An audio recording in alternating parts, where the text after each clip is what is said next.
हम जैसे ही आ गया, जो आशंकाएं हम लोगों ने व्यक्त की थी, मैंने 5 दिन पूर्व इस बात को आप लोगों से बातचीत करने में कहा था कि भाजपा के पॉलिटिकल लीडर्स के फेल्योर के कारण अब भारतीय जनता पार्टी को लास्ट एफर्ट के तौर पर उनका इन्वेस्टिगेशन एजेंसीज जो है उनको सामने लाना पड़ रहा है।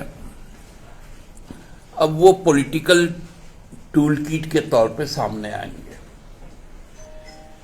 ये आशंकाएं थी कि रोज अखबारों का सुर्खी कई जगह ईडी, आईटी, सीबीआई के छापे के रूप में सामने आएंगे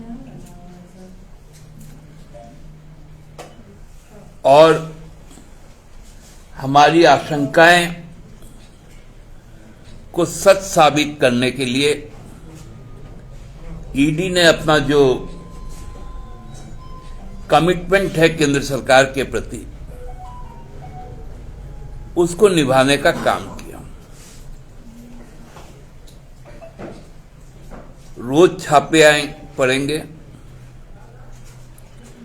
रोज सूत्रों के हवाले से जानकारी आएगी।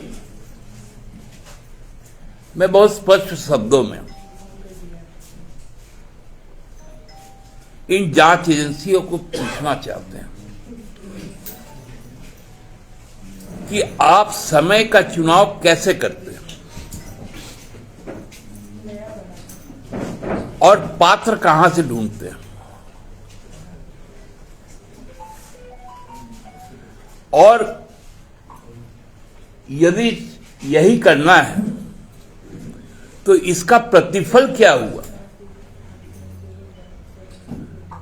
आप छापा मार रहे हैं, आप जांच कर रहे हैं, इसमें कोई बुराई नहीं, लेकिन उसका नतीजा क्या आ रहा है ये आप सार्वजनिक क्यों नहीं करते? क्यों आप सूत्रों के भरोसे चीजों को बाहर लाते हैं?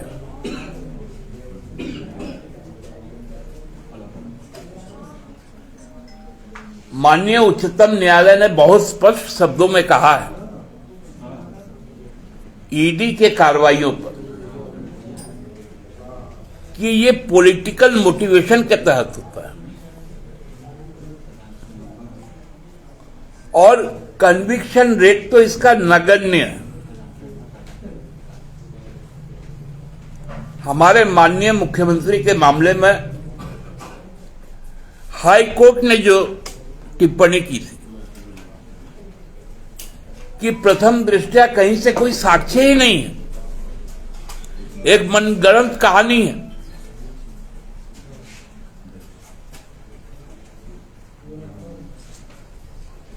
आज आप देखिए कौन कौन से मुद्दे उठाए जा रहे हैं और सिलेक्टिव टीम लगाया जा रहा है। अब परिवारवाद बोल नहीं पाएंगे, घुसपैठिए बोल नहीं पा रहे क्योंकि उनके पार्टी के अंदर इतने घुसपैठिए आ गए। केंद्र सरकार जवाब देने को राजी नहीं है कि भाई बाहर से कैसे लोग आ रहे हैं। बांग्लादेश के साथ में अदानी को घुसाने का जो समझौता हुआ, तो क्या समझौता बांग्लादेश से लोगों को यहां पर लाने का भी हुआ? यदि आ रहे तो आप पकड़ क्यों नहीं रहे?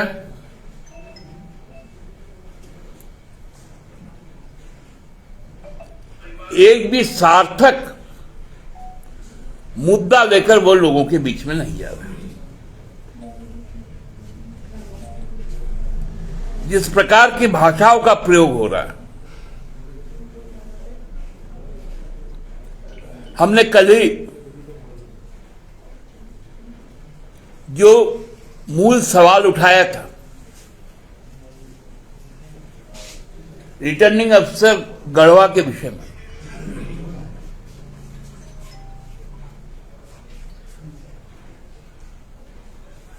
आप देखिए, एक तरफ कल उनको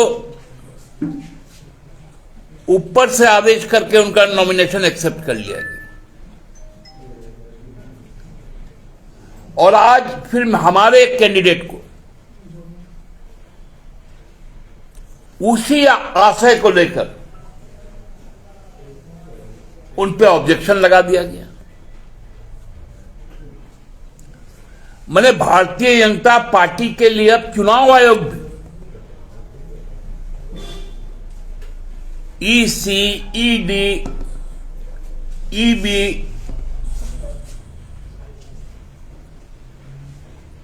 सब खुलकर यहां पर चुनावी सामान में उतर आए। एक मैसेज दिया जा रहा है ब्यूरोक्रेट्स पर कि चुनाव के समय में आपको एक तरफा बीजेपी की जीत सुनिश्चित करनी है, अन्यथा आप पे कार्रवाई होगी।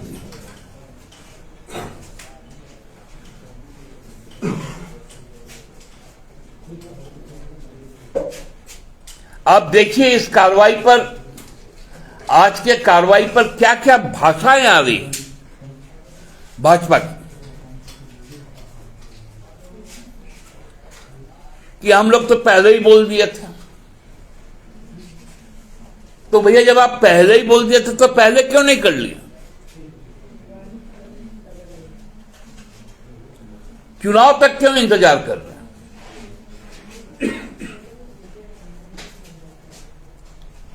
इसलिए ना कि भ्रम की स्थिति पैदा हो,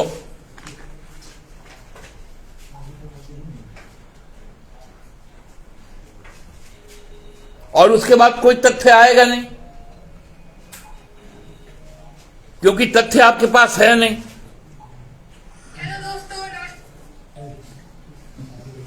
तो ये तो स्थितियां हैं।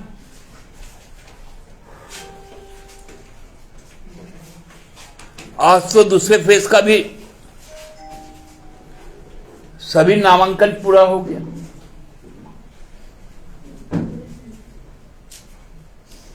प्रचार भी शुरू हो जाएगा अब 2 दिन में आधिकारिक तौर पर।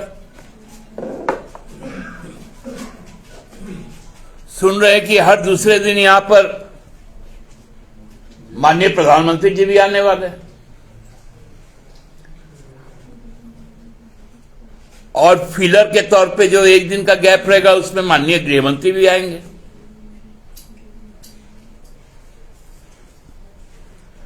हम बटेंगे तो कटेंगे का भी नेता आ रहा,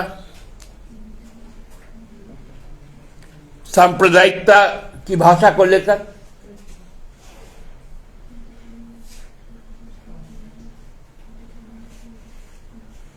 कोई जाके कह रहा है कि जला देंगे।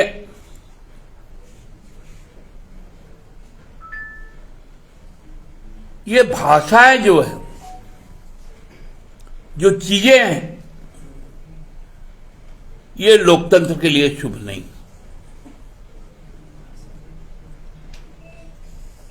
हमको लगता है कि आप लोगों के लिए अच्छा समय है, कल से ही वो समय शुरू हो गया।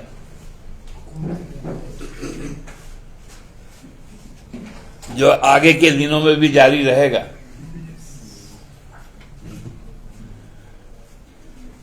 क्योंकि हतोत्साहित भाजपा को अब आप ही लोग एक सहारा है।